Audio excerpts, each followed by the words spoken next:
Hi! Welcome back sa channel. May bago tayong kwento ngayon. Panoorin hanggang dulo. Namutla ng tuluyan ang mukha ng bank manager. Nanginginig ang kanyang mga kamay habang inaabot ang telepono. Ilak mo ang pinto sa harap. Utos niya sa kanyang assistant. At tumawag ka ng pulis. Ngayon din, tumingin siya sa akin na para bang inabutan ko siya ng granada sa halip na lumang passbook ng namayapa kong lolo. Ang parehong passbook na itinapon ng nanay ko sa basurahan kahapon lang, habang tinatawag itong walang kwentang kalat na dapat ay ibinaon na lang kasama ni lolo. Siguradong sigurado siya na wala itong halaga, pero may mga sikretong ayaw manatili sa hukay at ang iba sa kanila nangangagat. Pero nauuna na ako sa kwento. Simulan natin sa umpisa. Ako si Danica Garcia, 31 years old, at hanggang noong umagang iyon, akala ko ang pinaka-exciting na parte ng linggo ko ay ang pakikipag-away sa admin ng kondo ko tungkol sa sirang aircon. Nagtatrabaho ako bilang paralegal sa isang maliit na law firm sa Ortigas. Hindi ito glamorous. Sakto lang ang sweldo. Ang sasakyan ko ay isang 12 years old na sedan na tunog dying whale tuwing kumakaliwa ako. Pero magaling ako sa trabaho ko dahil mapagmasid ako. Nagtatanong ako. Hindi ako tumitigil hanggat hindi ko nakukuha ang sagot. Ang pamilya ko, tinitignan ito bilang isang kapintasan. Namatay ang lolo ko, si Lolo Eugenio Garcia, sa edad na 89.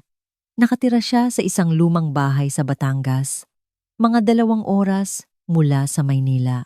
Yung klaseng bahay na may malawak na veranda at taniman sa paligid, ang akala ng lahat, wala na siyang pera isang matandang lalaki sa lumang bahay na namumuhay ng simple. Yun ang gustong paniwalaan ng nanay ko na si Miriam. Maliit lang ang burol. Mabilis, malamig, at walang emosyon, estilong Miriam talaga. Naniniwala ang nanay ko na ang pag-iyak ay kahinaan at walang exception ang mga libing. Inorganisa niya ang lahat parang corporate event. 30 minutes para sa seremonya, 45 minutes para sa kainan tapos uwi na. Walang lamay, walang padasal, walang unnecessary drama. Ang pagkain ay galing sa catering na halatang tinipid ang spaghetti. Ay parang ketchup lang ang sauce. At ang lumpiang Shanghai ay puro balat. Kung buhay pa ang lola ko, babangon. Yun sa hukay para magreklamo. Pero si Miriam, wala siyang pakialam. Ang kapatid kong si Wyatt ay dumating ng late ng 40 minutes, suot ang isang suit na mas mahal pa sa kotse ko. Mahirap daw ang parking. Ang farm ni Lolo ay may gravel lot na kasinlaki ng football field. Pero sige, Wyatt, parking daw. Halos hindi siya mukhang malungkot. Sa bagay, si Wyatt ay hindi magaling sa emosyon maliban na lang kung may mapapala siya. Niyakap niya si Mommy, nakipagkamay sa ilang bisita, at ginugol ang oras sa pagche-check ng phone niya. Siguro minomonitor ang kanyang investments. Mahilig si Wyatt magsalita tungkol sa investments niya. Nakatayo ako sa sulok. Pinapanood ang pamilya ko na umaarteng nagluluksa. At inisip ko si Lolo. Si Eugenio Garcia ay isang accountant sa loob ng 40 taon. Numero ang lengguwahe niya. Kaya niyang tumingin sa spreadsheet at makita ang kwentong hindi nakikita ng iba. Chess player din siya. At magaling. Tinuruan niya akong maglaro noong 7 taong gulang pa lang ako. Nakaupo kami sa veranda habang umiinom ng sagot gulaman sa init ng tag-araw. Lagi niyang sinasabi na ang chess ay hindi tungkol sa mga piyesang nakain mo. Tungkol ito sa posisyong ginagawa mo, sa mga patibong na inilatag mo, at sa pasensyang maghintay na magkamali ang kalaban. Ang paborito niyang kasabihan ay, ang katotohanan ay matiyaga. Kaya nitong maghintay ng mas matagal kaysa sa anumang kasinungalingan. Hindi ko naintindihan yon dati. Ngayon lang, 2 linggo bago siya mamatay, dinalaw ko siya sa Batangas. Mahina na siya noon. Bumibigay na ang katawan niya, pero ang mga mata niya ay matalas, focus, at buhay na buhay. Hinawakan niya ang kamay ko nang mahigpit at hinila ako palapit. Halos pabulong ang boses niya, pero bawat salita ay may diin. Ang passbook, sabi niya. Sa study room, ang libro ng chess. Ikaw lang, Danica, mangako ka. Nangako ako. Hindi ko naintindihan. Pero, nangako ako. Pagkatapos ng libing, nagtipon ang pamilya sa lumang bahay. Si Miriam ay naglilibot na sa mga kwarto, nagsasalita tungkol sa pagbebenta ng lupa. Nagdi-discuss ng potential buyers. Nagkakalkula ng square footage kahit hindi pa malamig ang bangkay. Si Wyatt naman ay tumatango lang, nagbibigay ng suggestion paminsan-minsan. Tumakas ako papunta sa study room ni Lolo. Isang maliit na kwarto na puno ng mga libro at amoy lumang papel at tabako. Hindi na naninigarilyo si Lolo sa loob ng 20 years. Pero hindi nawala ang amoy. Nakita ko agad ang libro ng chess, Strategic Endgame, A Master's Guide. Ito ang paborito niya. Ilang daang beses naming diniscuss ang mga moves sa librong yon. Hinugot ko ito sa shelf at naramdaman kong mali, masyadong mabigat. Binuksan ko ito at tumigil ang tibok ng puso ko. Ang mga pahina ay inukit sa gitna para maging hollow. Sa loob ay isang lumang leather passbook na sira na ang gilid, yung klaseng makikita mo sa antique shop. Mukhang sinauna na, parang galing sa ibang era. Dinala ko ito sa sala. Curious, gustong ipakita ang discovery ko sa pamilya. Iyon ang pagkakamali ko. Nakita ito ni Miriam bago pa ako makapagsalita. Ang reaksyon niya ay mabilis. Masyadong mabilis, masyadong matalim. Tinawid niya ang kwarto sa 3 hakbang. Hinablot ito sa kamay ko at halos hindi tinignan bago direktang itinapon sa basurahan sa kusina. Basura yan, sabi niya. Mga lumang accounts na hindi na nag-i-exist. Dapat ibinaon na. Yan kasama niya. Huwag ka ngang maghalungkat ng gamit niya. Danica, hindi yan magandang tignan. Tumawa si Wyatt mula sa sofa. Lagi ka nalang sentimental, no, Danny? Nagkatinginan sila. Saglit lang, halos hindi halata. Pero nakita ko, 8 taon na akong nagtatrabaho sa law firm. Nakita ko na ang tinging yan. Yan ang tingin ng mga taong may tinatagong sikreto. Kapag natatakot silang may makadiskubre sa bahong tinatago nila, nang gabing iyon, hindi ako makatulog sa kondo ko. Iniisip ko ang reaksyon ng nanay ko. Kung walang kwenta ang passbook, bakit siya nagalit? Bakit hindi niya lang binaliwala? Bakit kailangan niyang itapon agad ng ganun kabilis? At naisip ko si Lolo, ang matalas niyang mata, ang mga bilin niya. Accountant siya ng 40 taon. Hindi siya nagkakamali sa numero o dokumento.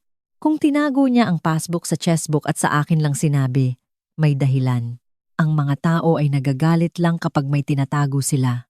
5:00 ng umaga, nagdesisyon ako. Babalik ako sa Batangas.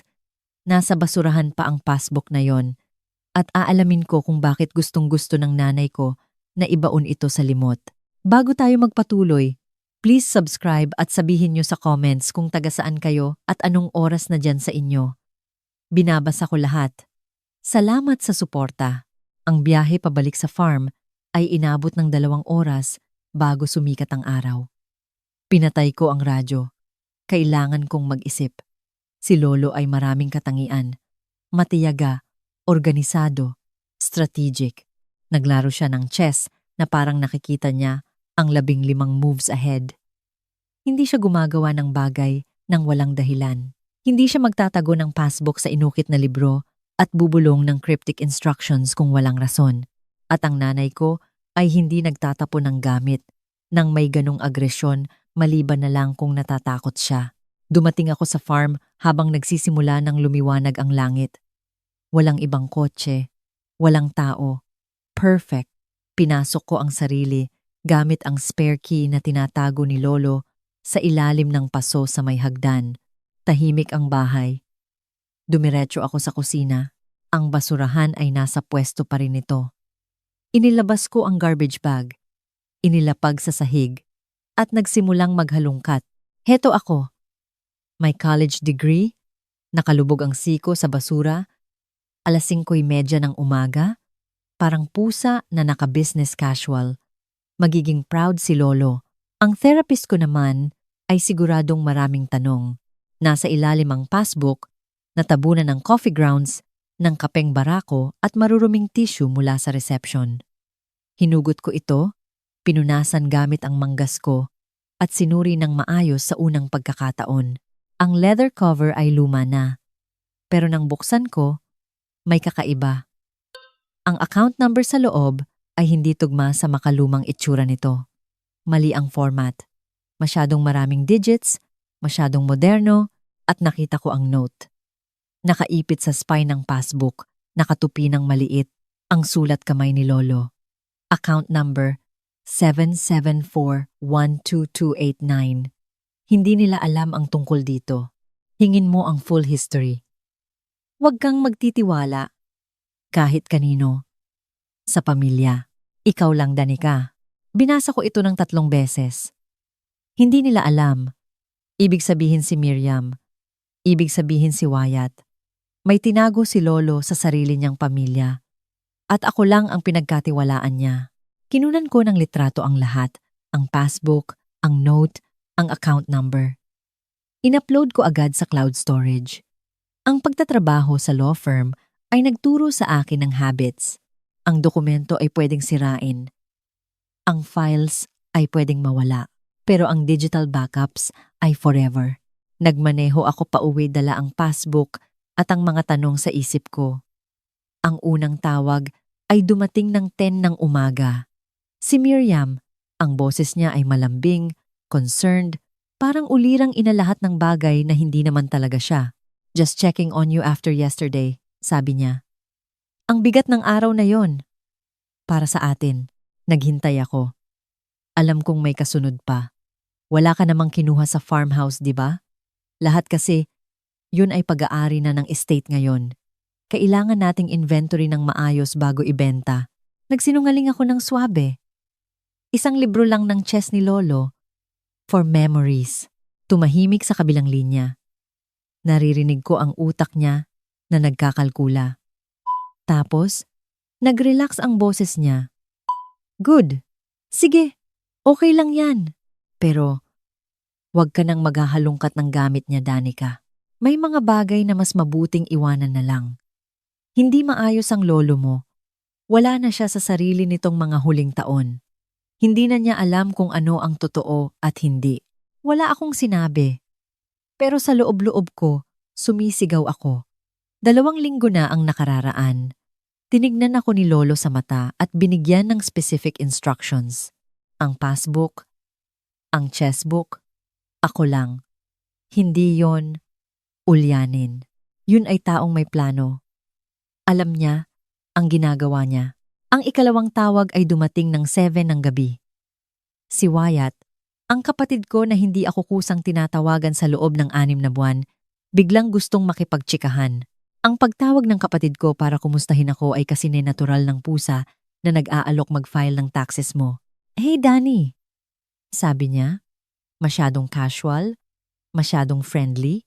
Nabanggit ni Mami na nagtatanong ka raw tungkol sa gamit ni Lolo. Gusto ko lang siguraduhin na okay ka. Ayos lang ako. Sagot ko. Nagpa-process pa. Nagham siya na parang nakikisimpatiya, tapos maingat na nagsalita. You know, wala naman talagang naiwan si Lolo, di ba? Yung lumang bahay, ilang furniture, nag-usap na kami ni Mommy. Siya na bahala sa benta. Ako na bahala sa property details. Hindi mo na kailangang intindihin yon. At ayun na nga. Pinaghatian na nila ang lahat.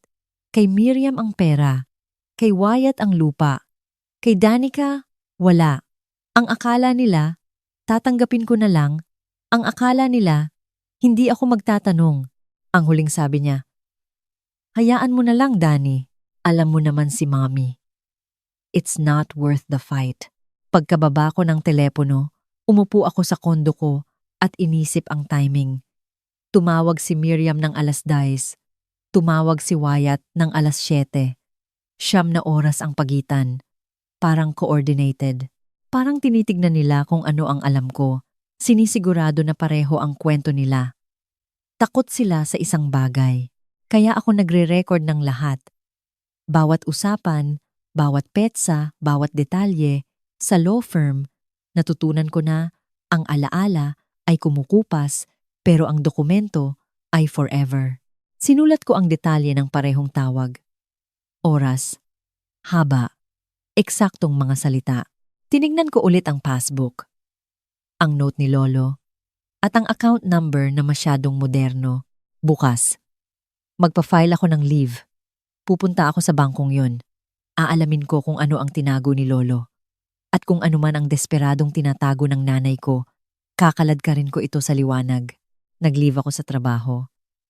At pumayag ang boss ko nang walang maraming tanong. Isa sa benefits ng hindi nagli-leave ay hindi ka nila aawayin kapag ginawa mo na. Ang biyahe papunta sa bangko ay inabot ng 2 oras.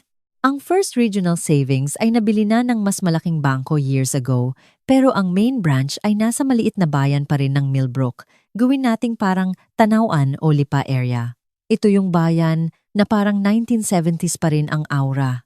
Pumasok ako sa bangko, ng 9:15 bit-bit ang passbook, ID ko, death certificate ni Lolo, at mga dokumentong nagpapatunay na pamilya ako. Wala akong ine-expect. Siguro ilang daan na nakalimutang pera. Siguro sagot lang. Ang teller sa counter ay ngumiti nung lumapit ako. Kinuha niya ang passbook, sinuri ng may pagtataka, at tinipe ang account number sa computer. Nawala ang ngiti niya.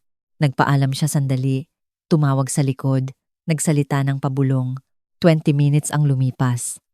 Nakaupo ako sa lobby nakatingin sa orasan, nagsisimula ng kabahan. Baka tama si Miriam. Baka wala lang to.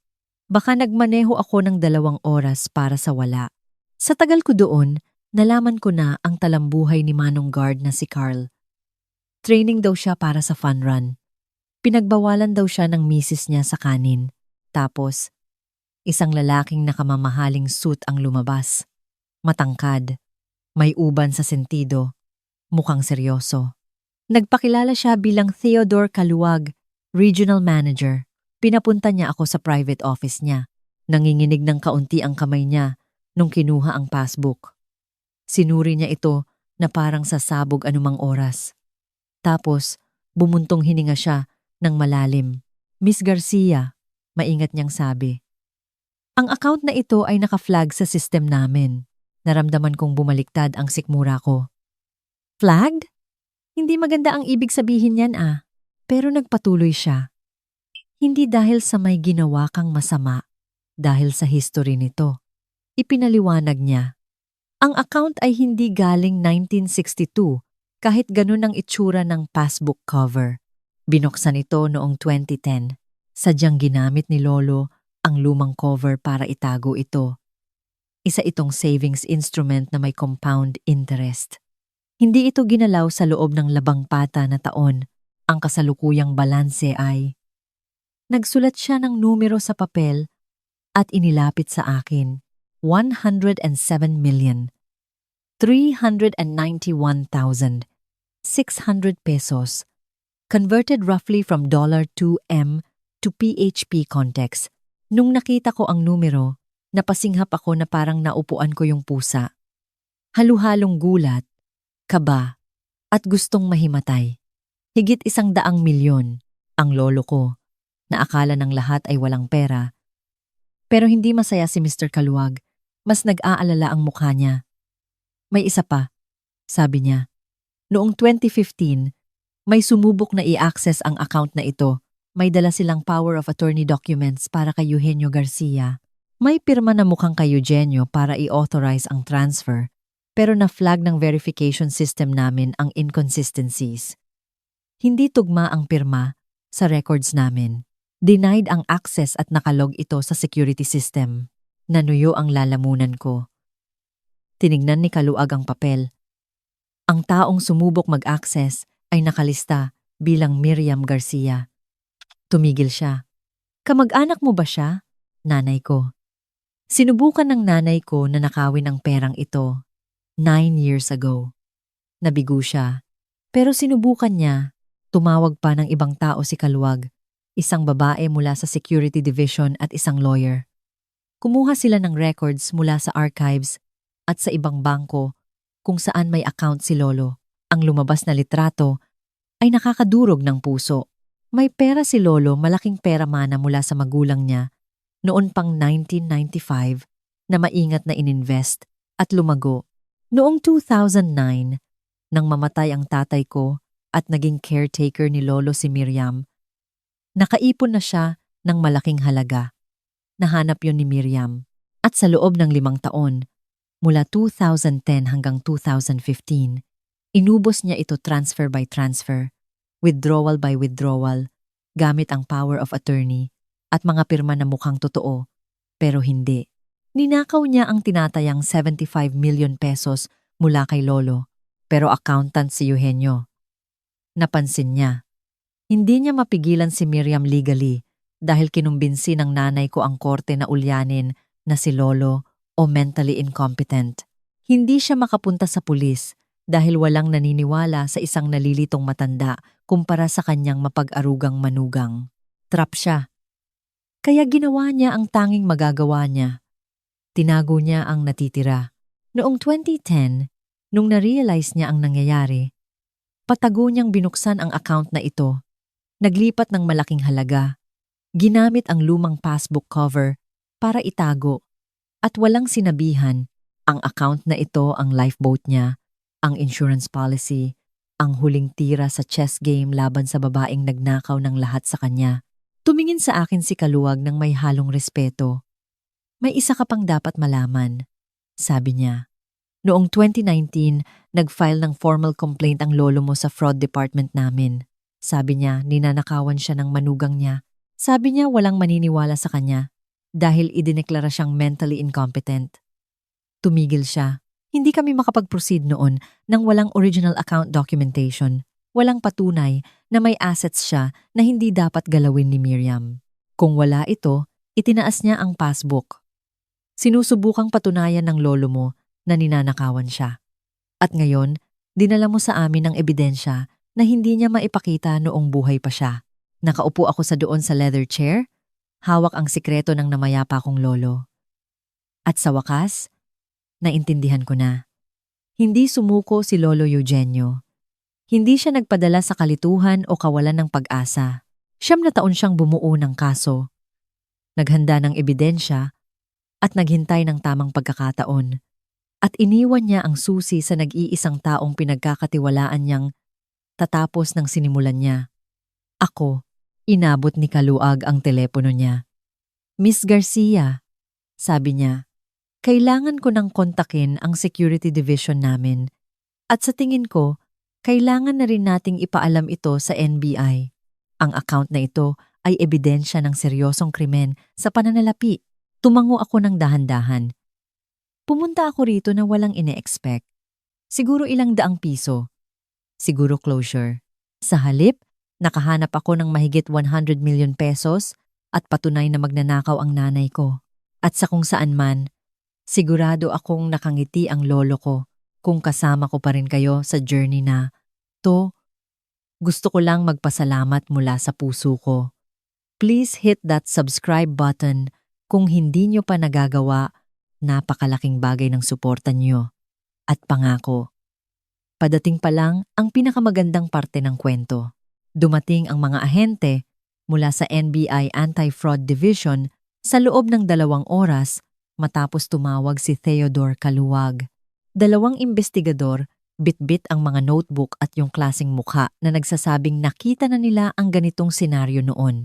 Elder financial abuse. Ang tawag nila. Isa sa pinakamabilis lumagong krimen sa Pilipinas at kadalasan, kapamilya ang may sala.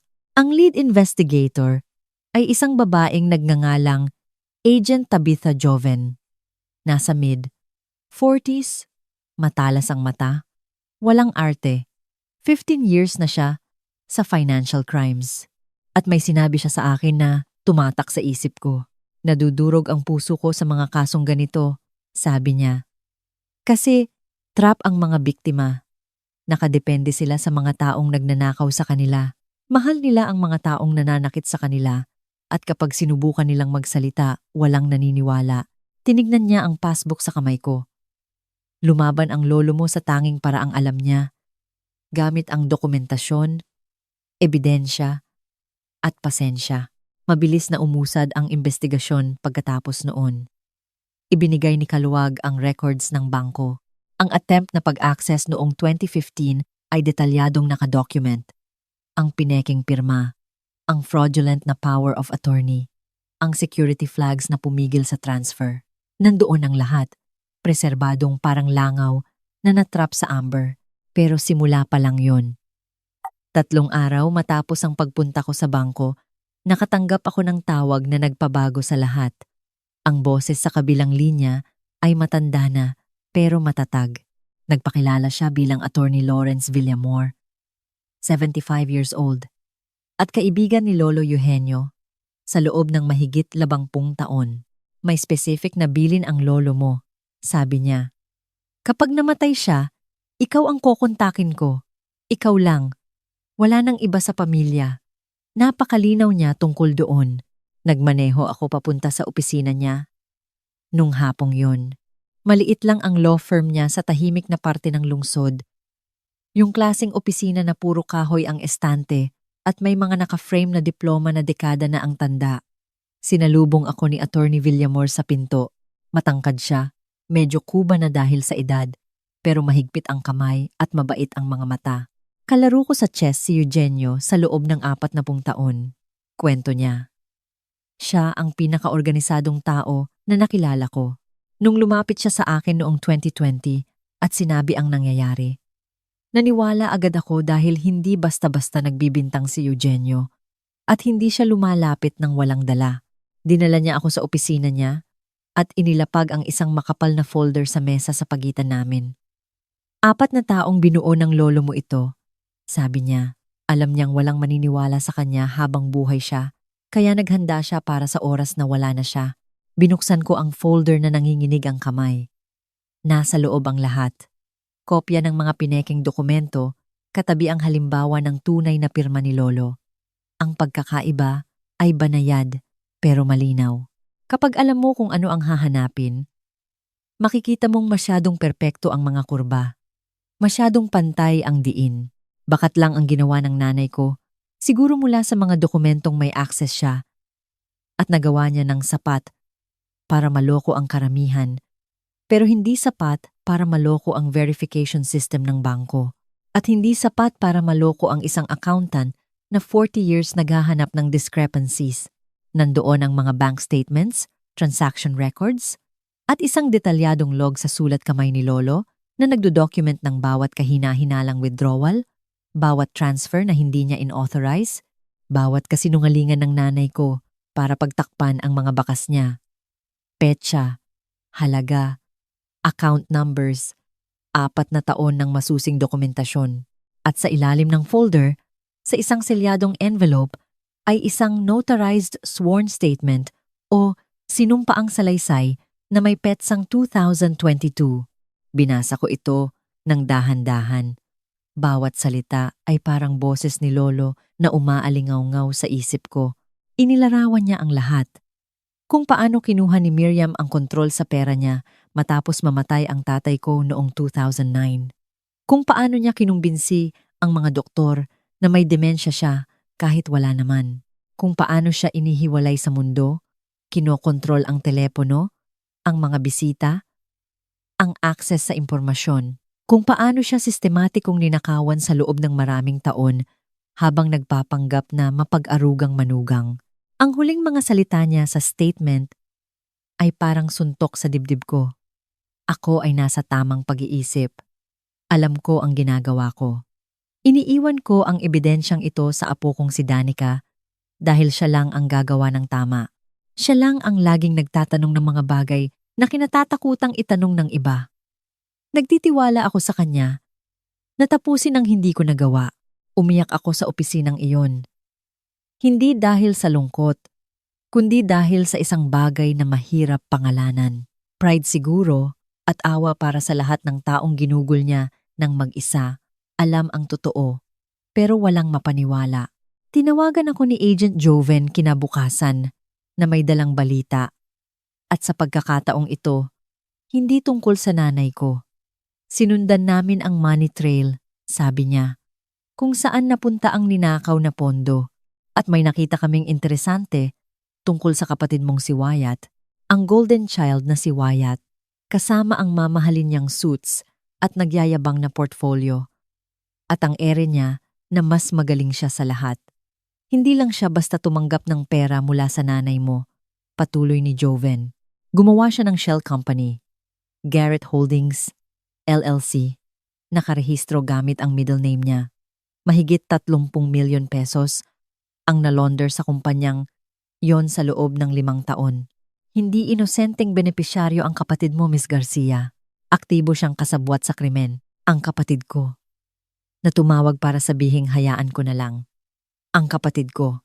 Na tinawanan ako sa pagiging sentimental. Ang kapatid ko ay tumulong sa nanay ko na magnakaw sa lolo namin at binuo ang lifestyle niya gamit ang nakaw na yaman. Ang bahay niya, kotse, investments, lahat. Yon ay galing sa nakaw na tinago sa likod ng mga papeles at kasinungalingan ng pamilya. Pero hindi pa tapos ang revelasyon. Nag-background check ang team ni Joven sa lahat. Standard procedure daw. At may nakita sila sa nakaraan ng nanay ko na nagpaliwanag sa lahat. Noong 2002, namatay ang sariling nanay ni Miriam. Ang matanda ay may humigit kumulang 10 million pesos na ipon. Nung nasettle ang estate, halos walang natira. Naghinala ang ibang kamag-anak noon, pero wala silang mapatunayan. Basta na lang naglaho ang pera. Ginawa na ito ng nanay ko sa sarili niyang ina, 20 taon bago niya ginawa kay Lolo Eugenio. At alam iyon ni Lolo. Kaya pala hindi siya kailanman nagtiwala kay Miriam. Kaya pala naging napakaingat niya, napakametikuloso, napakahanda. Nakita na niya ang pattern. Alam niya kung ano ang kaya nitong gawin at ginugol niya ang huling mga taon niya para siguraduhing hindi na ito makakalusot sa pangalawang pagkakataon. Pinakiusapan ako ni Agent Joven na makipagtulungan ng buo sa investigasyon na ang ibig sabihin ay manahimik, wag babalaan ang nanay ko, wag kumprontahin ang kapatid ko, dumalo sa family dinners at magkunwaring normal ang lahat habang binubuo ang kaso laban sa kanila. 2 linggo ng kasinungalingan.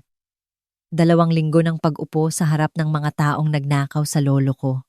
Mga taong ngumiti sa libing niya at pinaghati-hatian ang ari-arian niya na parang mga buwitre sa bangkay. Ang Sunday dinner sa bahay ni Mommy ay parang torture. Ang luto niyang manok ay laging matabang at tuyot isang krimen laban sa culinary arts. Pero nung gabing iyon, parang bagay ito. Heto ako, lumulunok ng ebidensya ng bad judgment habang kaharap ang babaeng ginawang career ang bad judgment. Nagsalita si Miriam tungkol sa pagbebenta ng farm. May buyer na raw, magandang presyo, mabilis na closing. Tumango si Wyatt. Nagbanggit ng bagong investment opportunity na excited daw siya. Sobrang confident nila, sobrang sigurado na nakalusot na sila sa lahat. Pagkatapos ng dinner, hinila ako ni Miriam sa gilid. Ang boses niya ay malambot, concerned, pang teleserye ang acting. Alam kong hindi tayo laging magkasundo, sabi niya. Pero pamilya tayo. Gusto ng lolo mo na magtulungan tayo. Suportahan ang isa't isa. Pinanatili kong blanko ang mukha ko. Oo naman, ma. Family first. Sa loob ng 2 linggo, kailangan kong magpanggap na hindi ko alam na ang nanay ko ay isang white-collar criminal. Tuwing tumatawag siya para magreklamo tungkol sa aso ng kapitbahay o presyo ng itlog sa palengke. Gusto kong sabihin, alam mo kung ano pa ang mahal, ma? Ang magpiyansa. Pero naghintay ako. Nag-document ako. Nagtiwala ako sa proseso. Tinuruan ako ni Lolo ng chess nung 7 years old ako. Ang paborito niyang leksyon. Ang pinakamagandang tira ay hindi laging ang obvious. Minsan kailangan mong magsakripisyo ng pyesa para manalo sa laro. Sinakripisyo niya ang huling mga taon niya para ilatag ang bitag na ito. Alam niyang hindi niya makikitang bumagsak ito. Pero alam niyang ako ang makakakita. Dumating ang tawag isang Huwebes ng umaga. Kalmado at profesional ang boses ni Agent Joven. Miss Garcia, isa-serve na namin ang warrant ngayon. sabay ang aresto. Naisip ko lang na baka gusto mong malaman. Nagpasalamat ako, binaba ang telepono, at naupo ng tahimik, mawawala na ang lahat sa nanay ko. Malalaman na ng kapatid ko na ang pagtatraidor ay may kabayaran at ang pasensya ni Lolo ay sa wakas magbubunga na. Nangyari ang aresto ng alas 7 ng umaga, planado bawat minuto. Walang warning, walang pagkakataon para magtawagan sila, magtugma ng kwento o sumira ng ebidensya. Planadong-planado ni Agent Joven. Wala ako doon, pero kinuwento sa akin ni Joven ang mga detalye mamaya. At aaminin ko, may konting satisfaction nung narinig ko. Si Mami ang nagbukas ng pinto, nakaduster pa, at may hawak na kape. Nakita niya ang mga badge at uniforme, at sa isang saglit, nahulog ang maskara niya. Na-imagine ko, na mukha siyang babaeng pinapanood ang pagguho ng mundo niya sa slow motion. Ipinakita ni Agent Joven ang warrant. Binasa ang mga kaso. Fraud, forgery, elder financial abuse, theft. Sinubukan ng nanay ko ang huling manipulation. Ang boses niya ay matatag, makatwiran boses ng babaeng nakakalusot sa gulo buong buhay niya. Nagkakamali kayo, sabi niya. Wala sa sarili ang biyenan ko. Hindi niya alam ang sinasabi niya. Pinoprotektahan ko lang siya. Hindi nadala si Joven. Ma'am, may 4 na taon kaming ebidensya, notarized statement mula sa biyenan mo na sinaksihan ng abogado, bank records ng attempt mong i-access ang account na hindi mo alam na nag-e-exist at paper trail kung saan napunta ang pera. Hindi ito pagkakamali. Ito ay consequences. Pinusasan ang nanay ko at isinakay sa police car. Walang sigawan, walang dramang pang TV, kundi ang tahimik na pagkamatay ng kasinungalingang tumagal ng 15 taon. Sa kabilang dako ng bayan, sa parehong oras, nasa opisina ang kapatid ko. Nasa meeting siya kasama ang mga kliyente. Nung pumasok ang mga otoridad, nabalitaan ko na namutla siya ng sobra. Sinubukan niyang magpaliwanag na baka may confusion lang. Sinubukan niyang banggitin ang abogado niya. Hindi interesado ang mga ahente sa negosasyon. Pinusasan si Wyatt sa harap ng mga katrabaho niya. Namatay ang reputasyon niya sa sandaling iyon. Kung ano man ang binuo niya, kung anumang imahe ang inalagaan niya, wala na. Hindi ka na makaka-recover kapag inaresto ka para sa money laundering sa loob ng sarili mong conference room. Umusad ang kaso sa korte sa mga sumunod na buwan. Dumalo ako sa ilang hearing, pinanood ang pagtambak ng ebidensya, pinanood ang pagguho ng confident na mukha ng nanay ko habang lumilinaw ang bigat ng kaso ng prosecution. Sinubukan ng abogado niya ang lahat. Sabi nila mentally incompetent daw si Eugenio, kaya walang bisa ang statement niya. Nagdala ang prosekusyon ng 3 doktor na sumuri kay Lolo sa mga nakaraang taon. Lahat sila nagpatunay na walang demensya si Lolo. Matalas siya, coherent, aware. Ang incompetency ruling, paliwanag nila, ay base sa maling impormasyon na binigay mismo ni Miriam. Kinumbinsi niya ang korte na nawawala sa sarili ang biyenan niya para walang maniwala kapag sinabi niyang ninanakawan siya. Hindi naawa ang judge. Sinubukan naman ng abogado ni Wyatt ang ibang approach.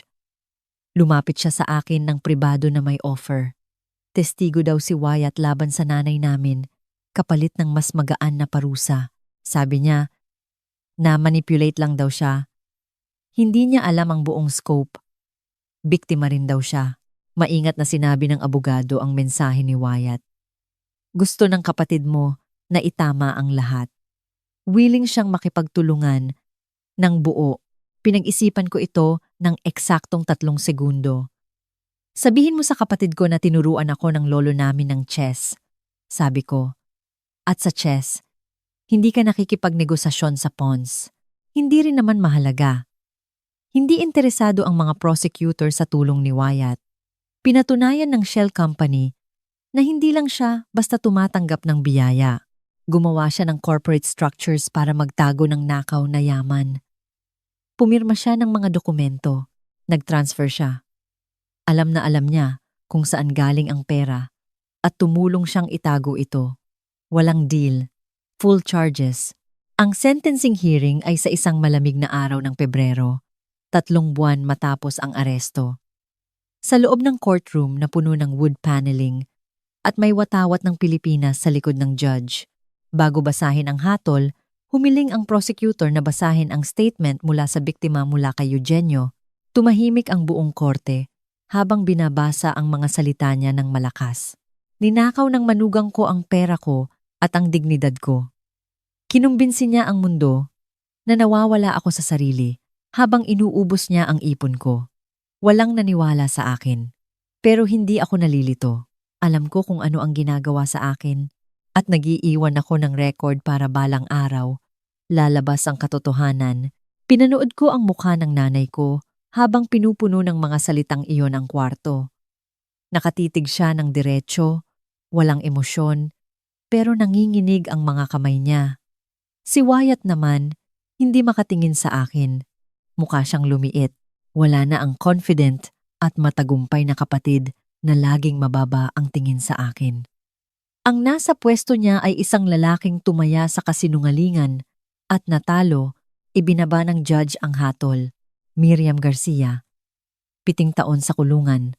Walang posibilidad ng early parole. Reclusion temporal. Inutos ang full restitution. Lahat ng pag-aari niya ay ibebenta at ibabalik sa estate. Wyatt Garcia, 30 taon sa kulungan. May felony conviction na susunod sa kanya habang buhay. Ang investment career niya, ang professional reputation, ang imahe ng tagumpay tapos na ang lahat. Nakaupo ako sa courtroom na yon at nakaramdam ng isang bagay na hindi ko inaasahan. Hindi tagumpay, hindi saya, kundi isang tahimik na pakiramdam ng pagkakumpleto, parang librong narating na ang huling kabanata. Pagkatapos ng hearing, nilapitan ako ni Agent Joven sa hallway. Siguradong proud ang lolo mo, sabi niya. Ilang taon siyang lumaban. Ikaw ang tumapos. Nagpasalamat ako, nakipagkamay, at lumabas ng courthouse sa malamig na hangin ng Pebrero. Kinalaunan, tumawag ulit ang abogado ni Wyatt, tinatanong kung pwede ko raw bisitahin ang kapatid ko sa bilibid. Gusto raw mag-sorry ni Wyatt, gusto raw magpaliwanag. Sabi ko, pag-iisipan ko, 6 na buwan na ang nakalipas. Pinag-iisipan ko pa rin. Malamang patuloy ko lang pag-iisipan. May mga sorry na huli na para maging mahalaga. May mga paliwanag na hindi na dapat pakinggan. Nag-vibrate ang phone ko. Text mula kay Attorney Villamor, ang abogado ni Lolo. May iniwan pang isa ang lolo mo para sa'yo. Huling item. Kapag handa ka na, pumunta ka sa opisina ko. Isa pang sorpresa. Isa pang tira mula sa kabilang buhay. Hindi pa tapos si Eugenio. Bumisita ako sa opisina ni Attorney Villamor 2 araw matapos ang sentensya. Malamig ang hangin, pero maliwanag ang araw at sa unang pagkakataon sa loob ng ilang buwan, parang nakakahinga na ako ng maluwag. Naghihintay si Villamor na may tsaa at isang sobre sa mesa niya. Ang pangalan ko ay nakasulat sa harap gamit ang maingat na sulat kamay ni Lolo. Hiniling niyang ibigay ko ito sa iyo pagkatapos maayos ang lahat, sabi ni Villamor. Specific siya sa timing. Gusto niyang basahin mo ito kapag na-appreciate mo na kung ano ang ibig sabihin nito. Kinuha ko ang sobre. Magaan lang, papel lang, pero alam kong mabigat ang laman. Bago ko buksan, ipinaliwanag ni Villamor ang legal outcome. Ang 100 million pesos sa hidden account ay akin na. Ang testamento ni Lolo na ligtas na tinago ni Villamor nang maraming taon ay explicit na pinapangalanan ako bilang sole beneficiary. Sadyang tinanggal sina Miriam at Wyatt na may dokumentasyon kung bakit. Bukod pa rito, nagsimula na ang restitution process. Ang mga ari-arian na nakuha kina Miriam at Wyatt ay ibebenta at idadagdag sa estate. Ang benta ng farm sa Batangas na planong solohin ng nanay ko ay mapupunta sa akin. Ang kabuuang mana, kapag na-process na ang lahat, ay humigit kumulang 125 million pesos. Tumango ako. Pero parang abstract ang pera. Malayo. Ang talagang gusto ko ay nasa sobreng iyon. Binuksan ko ng maingat. Sa loob ay 2 pahina na puno ng sulat sa harap at likod. Ang sulat ay may petsang 1 buwan bago siya namatay. Pinakamamahal kong Danica. Panimula nito, kung binabasa mo ito, ibig sabihin nahanap mo ang passbook. Sinundan mo ang bakas.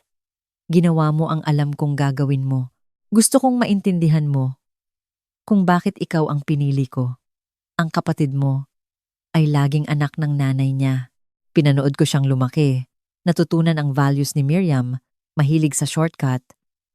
Naniniwala na ang layunin ay nagbibigay katwiran sa pamamaraan.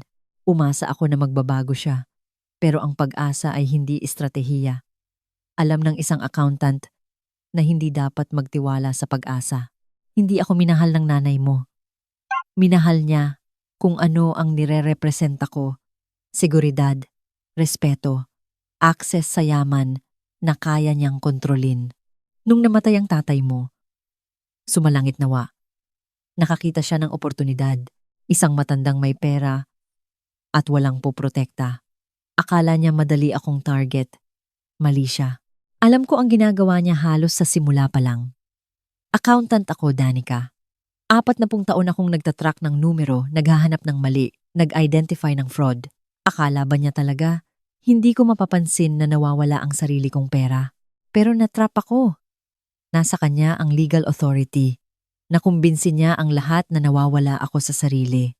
Bawat subok kong lumaban, lalo lang humihigpit ang hawak niya. Bawat subok kong magsalita, pinatatahimik niya ako. Kaya ginawa ko ang alam kong gawin. Nag-document ako. Naghanda, naghintay. Ang katotohanan ay matiyaga, Danica. Kaya nitong maghintay ng mas matagal kaysa sa anumang kasinungalingan, tinago ko ang kaya ko. Binuo ang ebidensya. Nag-iwan ng bilin kay Lawrence. At nagtiwala ako sa iyo na tapusin ang sinimulan ko. Lagi kang naiiba sa kanila. Dumadalaw ka dahil gusto mo, hindi dahil may inaasahan ka. Naglalaro ka ng chess kasama ko para sa laro, hindi para sa mana. Nagtatanong ka ng mga bagay na nagpapakabahal sa nanay mo. Hindi ka tumatanggap ng madaling sagot, kaya ikaw ang pinili ko. Dahil alam ko na kapag nahanap mo ang passbook, hindi ka titigil hanggat hindi mo nakukuha ang totoo. At alam ko na kapag nalaman mo ang totoo, gagawin mo ang tama. Patawad sa bigat na iniwan ko sa iyo. Patawad na ikaw ang kailangang magbunyag sa sarili mong pamilya. Alam kong hindi ito madali. Alam kong may sakit. Pero alam ko ring sapat ang lakas mo para dalhin ito. Mabuhay ka ng maayos, Danica. Gamitin mo ang pera para sa bagay na mahalaga. Bumuo ka ng bagay na tatagal. Maging masaya ka. Ginugol ko ang huling mga taon ko sa labang hindi ko kayang ipanalo. Pero sinigurado kong ikaw ang mananalo para sa akin. Salamat sa pagiging apo na lagi kong pinapangarap. Nagmamahal, Lolo Eugenio. Nakaupo ako sa opisina ni Attorney Villamor at hinayaang tumulo ang luha. Hindi luha ng lungkot, kundi isang bagay na mas malalim. Parang paghilom. Nakita ako ng lolo ko. Talagang nakita niya ako. Sa pamilyang lagi kong nararamdamang outsider ako, may nakilala siyang totoo sa akin. At ipinagkatiwala niya sa akin ang pinakamahalagang bagay na naiwan niya. Hindi lang pera katarungan. 6 na buwan na ang nakalipas. Nag-resign ako sa law firm, binayaran ang utang, at bumili ng maliit na building sa poblasyon, isang narrow storefront na may malalaking bintana at magandang ilaw. Nagbukas ako ng bookshop, yung klaseng lugar na may komportableng upuan at amoy kape at mga estanteng puno ng kwentong naghihintay madiskubre. Pinangalanan ko itong Checkmate Pages na siguradong tatawanan ni Lolo. Mahilig siya sa chess puns. Sa dulong sulok, may chess table, 2 upuan, at board na nakasetup na ang mga pyesa. Minsan may mga customer na umuupo at naglalaro. Minsan, sumasali ako. Sa itaas ng mesa, nakasabit ang naka-frame na litrato ni Lolo. At sa tabi nito, sa simpleng wooden frame, ang paborito niyang kasabihan. Kaya nitong maghintay ng mas matagal kaysa sa anumang kasinungalingan, sumusulat ang nanay ko mula sa kulungan minsan. Mahahabang liham na puno ng paninisi, at palusot at utos na patawarin ko raw siya. Sabi niya, trinaydor ko raw ang pamilya. Sabi niya, sinira ko ang lahat. Sabi niya, may utang na loob ako sa kanya. Hindi ako sumasagot. May mga pintong kapag nagsara na. Mananatiling sarado, hiniwalayan si Wyatt ng asawa niya. Naglaho ang mga kaibigan niya. Paglabas niya ng kulungan, may criminal record na siya at walang maipapakita para sa lahat ng taon ng tagumpay kuno. Ang mga taong nakuha ang lahat dahil nagnakaw sila, ngayon ay wala na. At ako, may bookshop ako. May kapayapaan ako. At alam ko na ginugol ng lolo ko ang huling mga taon niya sa pakikipaglaban para sa katarungan. Maraming salamat sa panonood. Marami pa sa mga pinaka-gripping kong kwento ang nasa screen nyo na. I-click ang isa ngayon. At huwag palampasin ang best part. Siguradong magugustuhan nyo.